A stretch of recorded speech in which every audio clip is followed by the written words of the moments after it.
বাংলাদেশ জাতীয়তাবাদী দল বিএনপির ৪৭তম প্রতিষ্ঠাবার্ষিকী উপলক্ষে পাবনার আটঘরিয়া উপজেলার চাঁদভাই ইউনিয়ন বিএনপির সভাপতি হারুন মোল্লার নেতৃত্বে এক বিশাল শোভাযাত্রা বের হয়। পাবনা থেকে আমাদের পাঠানো প্রতিবেদন দেখুন বিস্তারিত।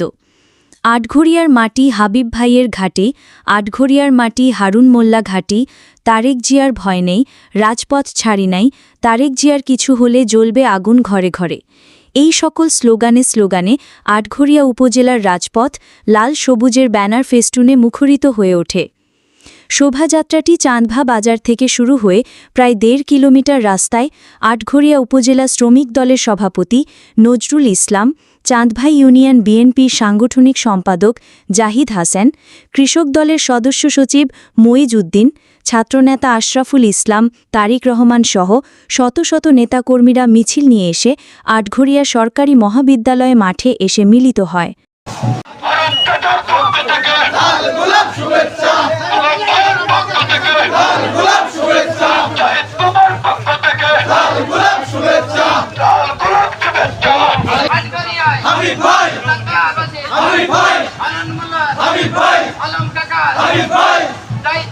হাবিব ভাই